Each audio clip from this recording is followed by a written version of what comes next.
right, next up, we got Domo Davis, owner of Last Resort Vintage. If you need a shoe, you already know what to do. Hit Domo up. Check it out.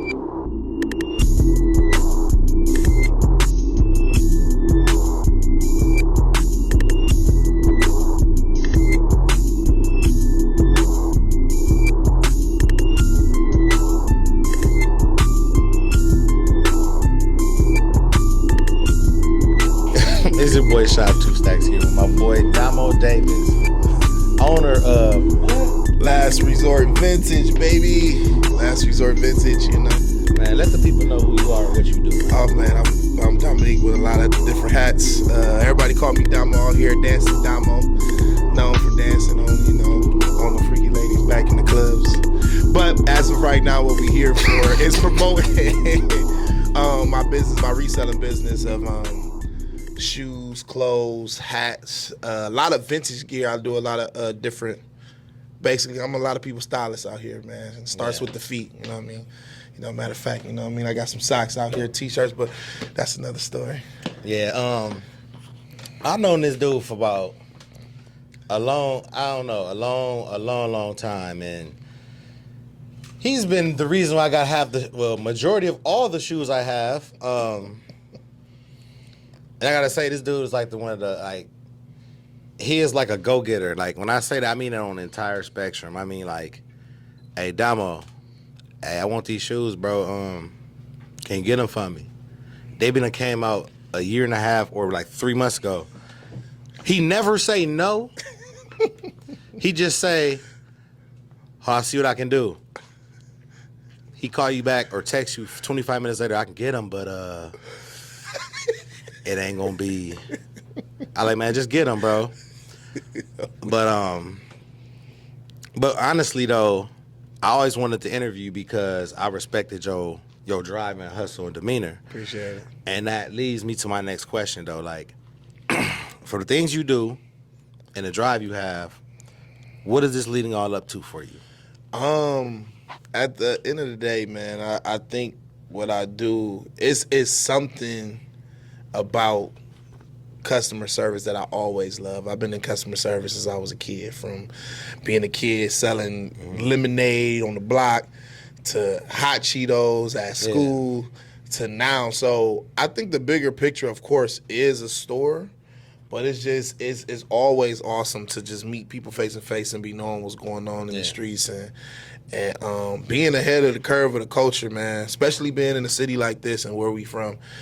A lot of people don't catch on as quick, you know what I mean? And I've always been that person to always see like, nah, that's going to be hit. I mean, it's even crazy. I had a conversation with a young lady about tail fire purses this morning, and people was sitting there like, it's so crazy how everybody want a tail fire purse. You know, of course, Beyonce just got on, but I was selling tail fire purses, you know, about 4 or 5 months ago. You know what I mean? And I just knew, like, man, this brand is nice. Somebody put me on. I said, this is a nice brand, but you know, it is what it is. Being a part of that curve and knowing and being in tune, I'm a real big fan of the culture. So, you know, a pop culture of our fashion to even to the location where we at, like Toledo. I've always been a big fan of everything. You know what I mean? So, especially when it's hot, you got to be on it.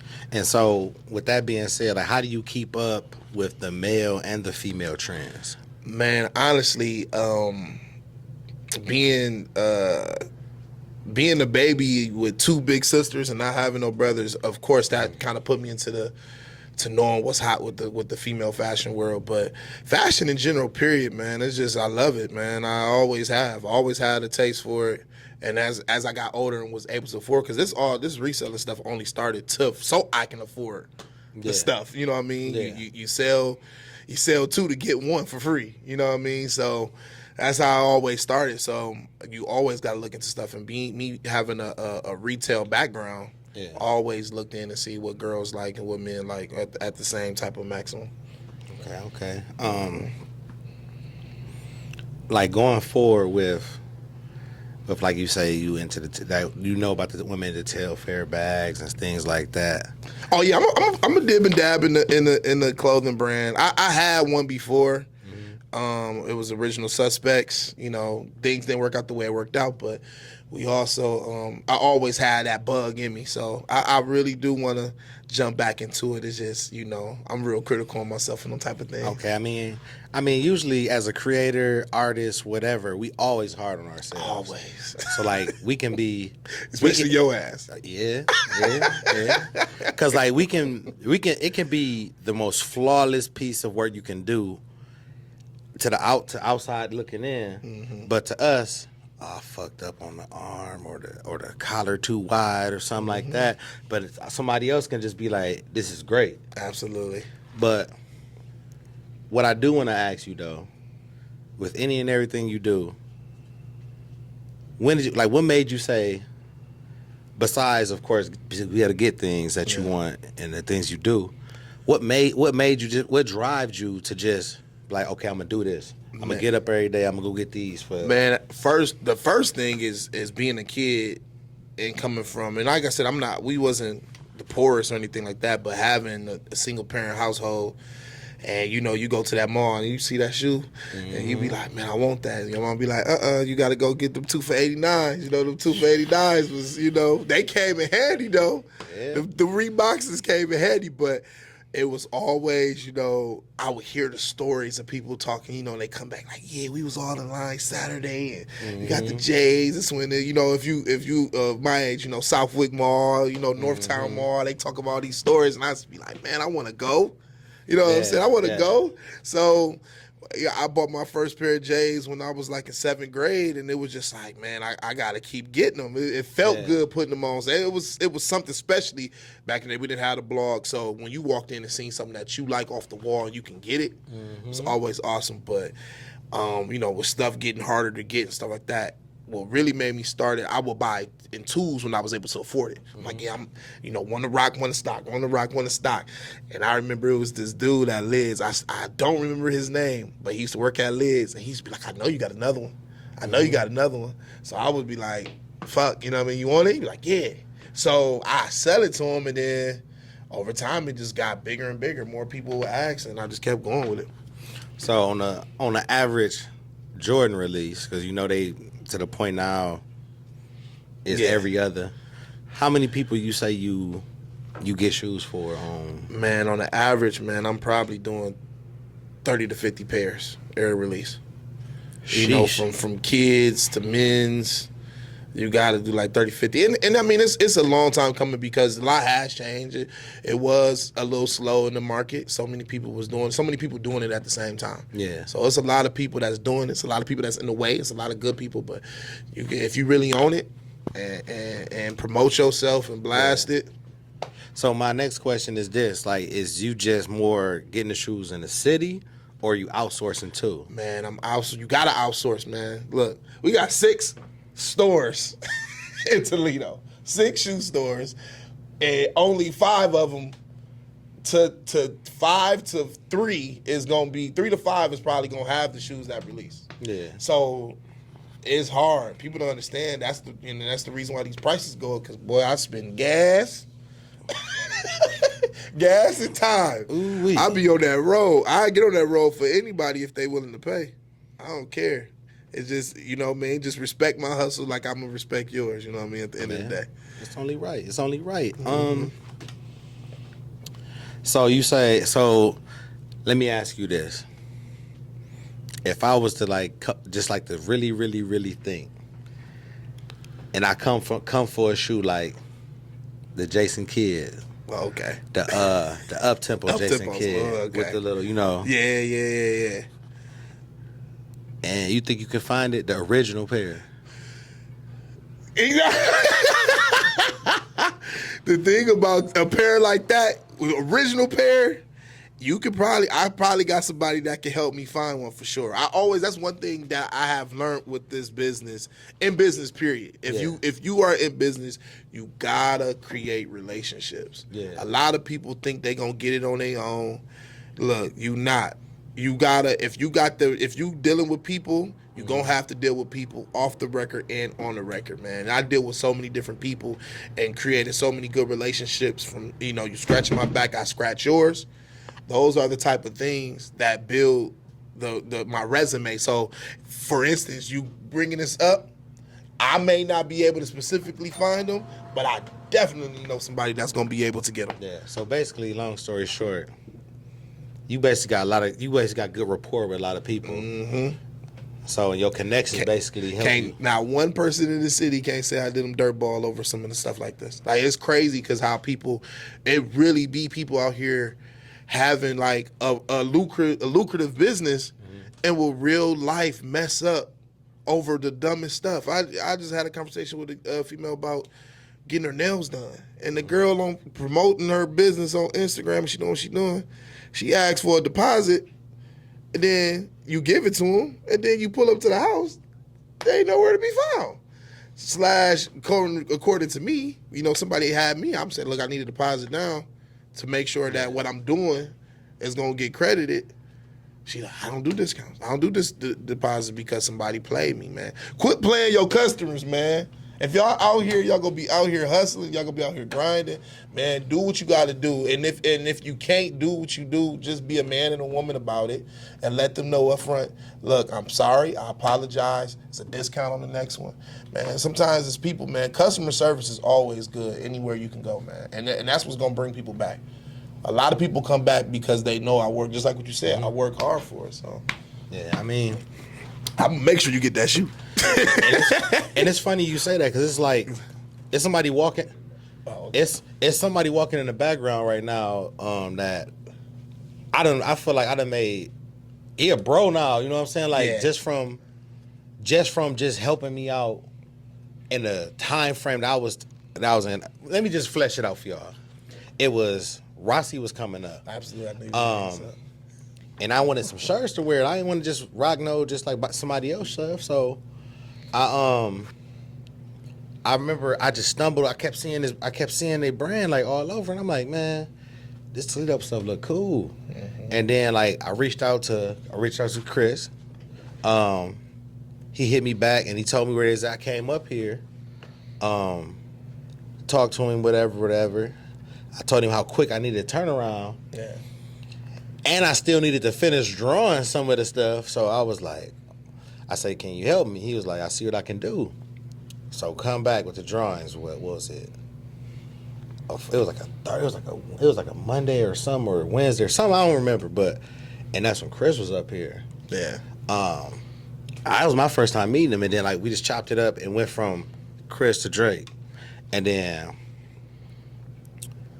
I don't know what happened, but I came back that day of everything was just together. It was just together, and the rest is history because that's good business. Because they didn't have to do that. You know what I'm saying? Oh, absolutely. His customer service is superior. But the thing is, though, one thing I respect about the person you talk about, we're gonna talk about Drake Toledo as a whole. That dude gonna respect his time. You cannot pop up at his shop whenever you want. You're not gonna be able to ask for orders to get delivered through him at night. But at the same time, like you said, his office hour out from 9 to 5. but look though, I never even had to go through that. I just always I just hit him up. He tell me what it is. I come up here. Or the funny thing about it, I run into him in miscellaneous place. I run into him Kroger. You know what I'm saying? Like out. You know what I'm saying? Right. Hey man, I mean Toledo is on the shirt, so why would he not be out here? He be out here making sure it happens. But like I said, do not disrespect his time. Do not disrespect his place of business, because at the end of the day, he's standing on something. That's another thing too when it comes to when you doing what you're doing and you supposed to do it. Yeah. Man, you gotta understand, man, people got lives outside of this. You know what I mean?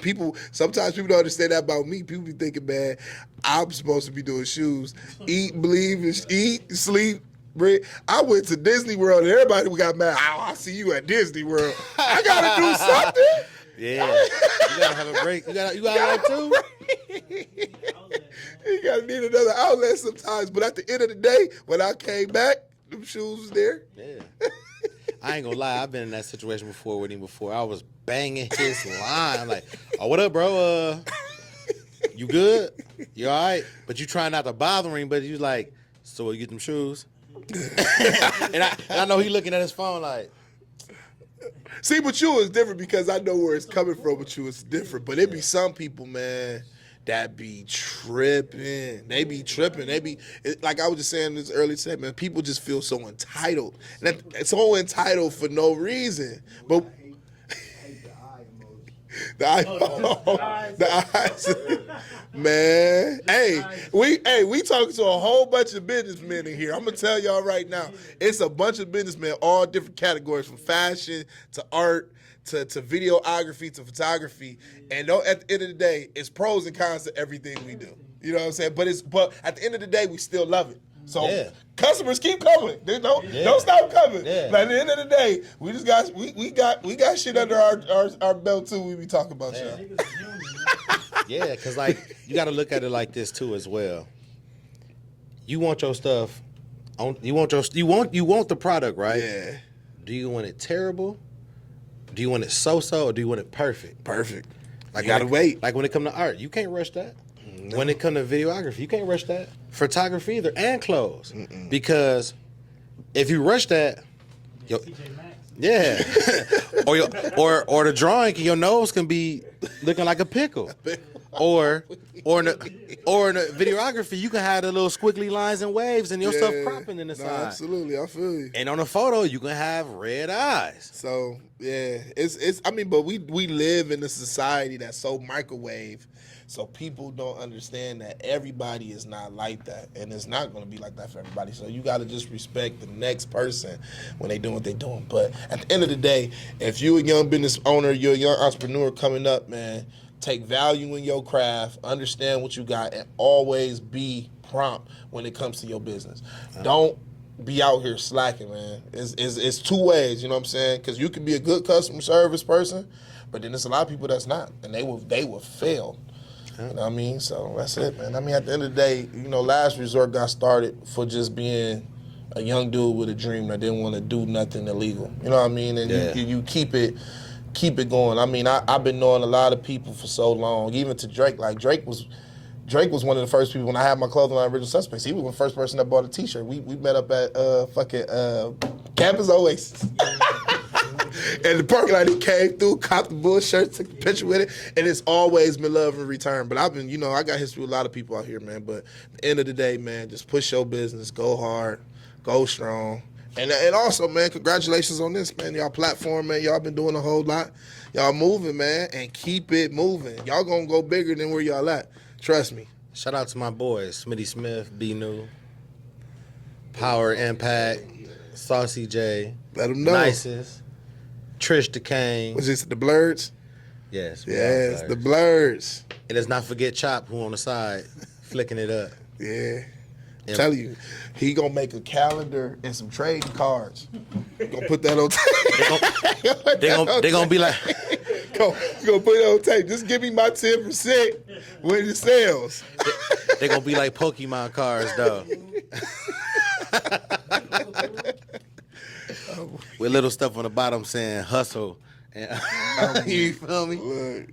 Look. But shoot. But hold on. First and foremost, before we get to this, okay. For anybody that's starting out on anything that they want to dream on, what advice you got for them? Man, make a list. One thing is make a list. Start making a list of goals you want to accomplish, man. Accomplish little goals and let that stuff build up to the fact that you and cross them off. Get them goals done. You know what I mean? And then network. You gotta network. We got too many things. We got too many things in our own pocket right now. That's a device that can literally connect you to mostly majority of anything you need to get done. You just gotta just do your research and network. Network for sure. Like, man, you know what I mean? I didn't know I was gonna be able to have my own pair of socks. Like, what? I buy all these goddamn on shoes for people and sell all these shoes. Now I'm adding these on. You know what I mean? Yeah. Like you gotta have a pair of socks on to wear crispy shirt shoes. So, it's certain things like that. You gotta just research. And this is to my second to last question. How do it feel to wear your own clutch stuff? Man, it feels good. It feels good, man. It feels real good when you know it's like something you did. It's no different from having a child. It's like my little baby. And when you see it grow up, you know what I mean? I'm still in the growing process, but when you see it grow up and you see people trust your stuff, like to the fact that, you know, I'm gonna go out of town with this stuff on, and I want to represent, you know, what I'm rocking. It gives you a, you know, a little chest bump. You know, you'd be like, man, I mess with it. If you messing with me, man, it just make you go harder and go tougher. Man. You know what I mean? Support goes a long way, man. Support is $0. You can support somebody for $0 as long as you support, man. Most and definitely. Push, man. We be needing it. But, hey, you get my shoes, man? I mean, you know. First of all, you gotta take the socks. I'm gonna give you some clean socks, but you know where I'm at, man. You know this boy. I promise you, big ass foot. My size. Wow. Woo. There it is. And look, let me tell y'all something. Don't hesitate to do no kind of work with this motherfucker, because anything I ask for, shoe level, he comes through. Like, I'm weak.